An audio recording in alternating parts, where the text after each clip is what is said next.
বাড়ির জন্য আপনার কারো দ্বারে যেতে হবে না, কারো পার্টি অফিসে যেতে হবে না, কারো মিটিংয়ে যেতে হবে না, কারো মিছিলে যেতে হবে না।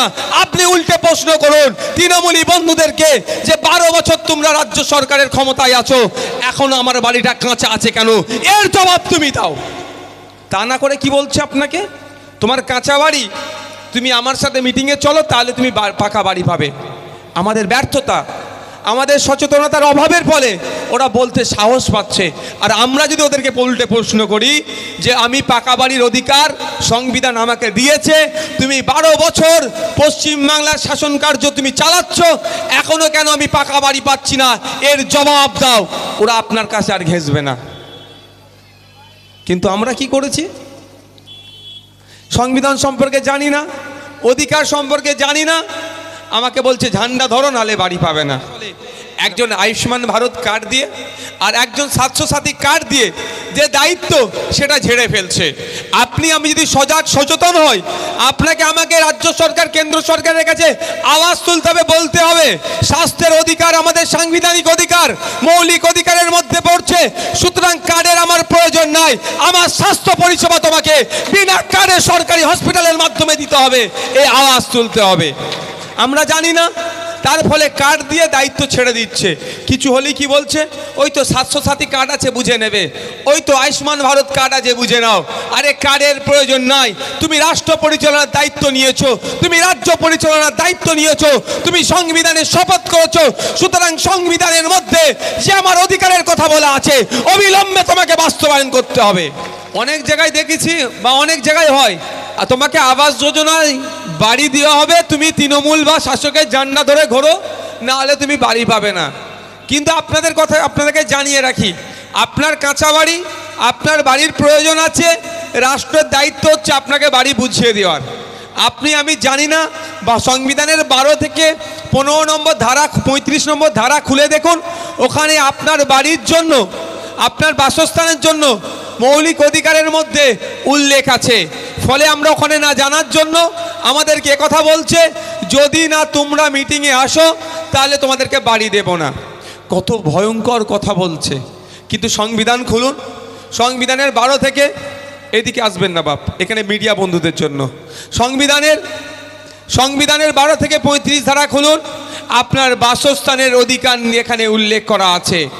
আপনি না জানার ফলে আজকে আপনাকে কি হচ্ছে, তারা যা বোঝাচ্ছে আপনি বুঝে যাচ্ছেন, যা বলছে সেটা বুঝে দিয়ে আপনাকে ওরা যেমনভাবে পরিচালনা করার চেষ্টা করছে আপনি সেইরকমভাবে পরিচালিত হচ্ছে।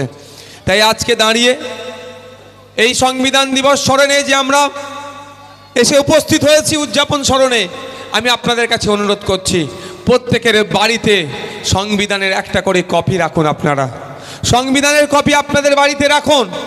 সুবিধা অসুবিধা যা হবে, আগে সংবিধানের কপিটা খুলে দেখুন, এই ধারার মধ্যে কি উল্লেখ আছে এগুলো আগে দেখুন, তাহলেই বুঝতে পারবেন আপনাকে কেউ মিসগাইড করছে না, আপনি আপনার অধিকার পাচ্ছেন কতটা, কি কতটা পাচ্ছেন আপনি জানতে পারবেন। আমি আপনাদের কাছে অনুরোধ করব, বাড়িতে একটা সংবিধানের কপি রাখবেন। আপনি যেই ভাষা এক্সপার্ট, বাংলা ভাষায় যদি বাংলাতে রাখতে পারেন, ইংলিশে রাখতে পারেন, বিভিন্ন ল্যাঙ্গুয়েজে রাখতে পারেন, বাড়িতে একটা করে সংবিধানের কপি রাখুন, আপনি অনেক উপেক্ষিত হবেন। তাই আজকের দিনে দাঁড়িয়ে আপনাদের কাছে অনুরোধ করব, সংবিধান সম্পর্কে সচেতন হন, আপনার অধিকার সম্পর্কে আপনি জানুন। আপনার অধিকার সম্পর্কে আপনি না জানার ফলে আপনাকে 500,000 দিয়ে ভুলিয়ে দিচ্ছে।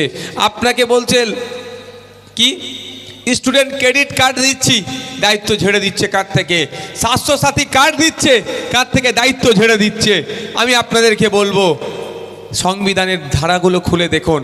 স্বাস্থ্যের অধিকার, শিক্ষার অধিকার কে দেবে? সরকারকে দিতে হবে। কেন্দ্র সরকার, রাজ্য সরকার সুকৌশলে একজন আয়ুষ্মান ভারত কার্ড দিয়ে আর একজন স্বাস্থ্যসাথী কার্ড দিয়ে যে দায়িত্ব সেটা ঝেড়ে ফেলছে।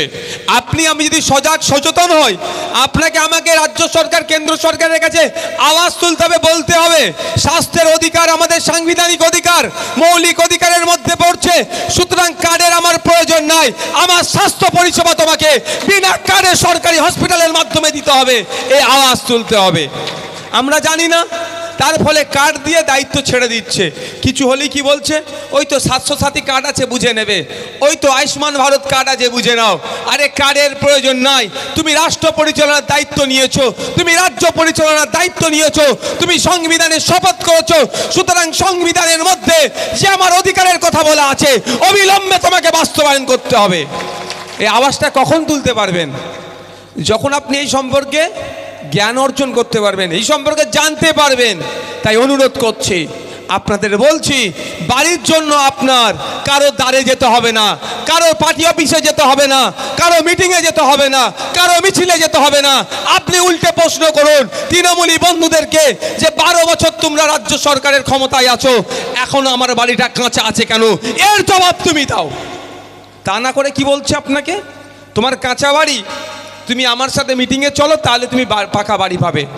আমাদের ব্যর্থতা, আমাদের সচেতনতার অভাবের ফলে ওরা বলতে সাহস পাচ্ছে।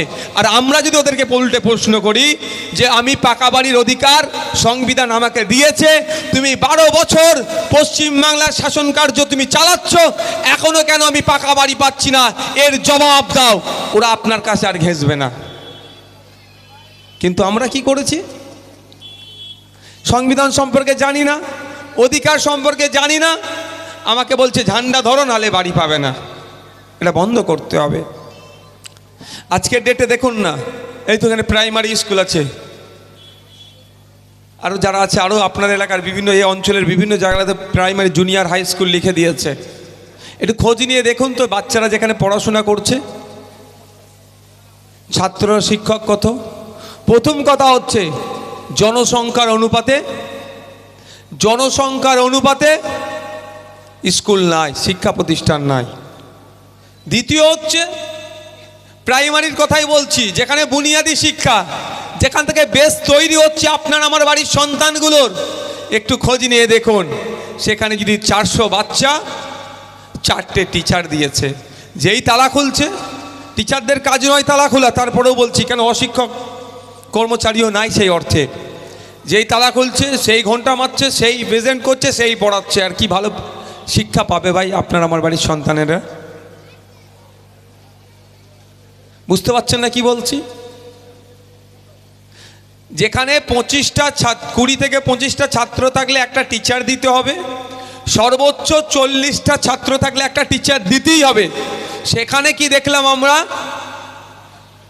400 ছাত্রছাত্রী, মাত্র 4টে টিচার। তাহলে আমাদের শিক্ষার অধিকার কে কেড়ে নিচ্ছে? রাজ্য সরকার কেড়ে নিচ্ছে, সরকার কেড়ে নিচ্ছে। কিন্তু আমরা অধিকার সম্পর্কে না জানার ফলে আমার আপনার বাড়ির সন্তানরা যেখানে গিয়ে পড়াশোনা করে, সেখানে থেকে গিয়ে শুধু একটা রন্ধনশালা, শুধুমাত্র খাওয়ার জায়গা হিসাবে স্কুলটাকে ব্যবহার করা হচ্ছে। পড়ছে কোথায়? কিন্তু সরকারের দায়িত্ব হচ্ছে আপনার আমার পরিবারের সন্তানগুলোকে বিনামূল্যে আপনার পরিষেবা দিতে হবে, বিনামূল্যে শিক্ষা প্রদান করতে হবে। সেটা আমরা পাচ্ছি? আমাদের সন্তানগুলো ওখানে গিয়ে তার ভবিষ্যৎটাকে নষ্ট করছে। সংবিধানের ধারা যদি জানতেন, সংবিধান সম্পর্কে যদি সচেতন থাকতেন, সংবিধানের মৌলিক অধিকার সম্পর্কে আপনারা যদি আমাদের মৌলিক অধিকার সম্পর্কে যদি সচেতন হতেন, তাহলে আপনারা আওয়াজ তুলতেন যে পশ্চিমবাংলায় রাজ্য সরকার সুকৌশলে যে 8,500 শিক্ষা প্রতিষ্ঠান বন্ধ করার অপচেষ্টা চালাচ্ছে, তার বিরুদ্ধে রুখে দাঁড়াতেন। কিন্তু দুঃখের বিষয়, আমাদেরকে জানানো হচ্ছে না, সংবিধান সম্পর্কে আমাদেরকে অকিবল করা হচ্ছে না। সংবিধানের গুরুত্ব কি, সংবিধান কেন আমরা আমাদের জীবনে, বাস্তব জীবনে কতটা দরকার আছে, আমাদেরকে এগুলো জানানো হচ্ছে না। এর ফলে কি হচ্ছে, আমরা অধিকার সম্পর্কে সচেতন হচ্ছে না।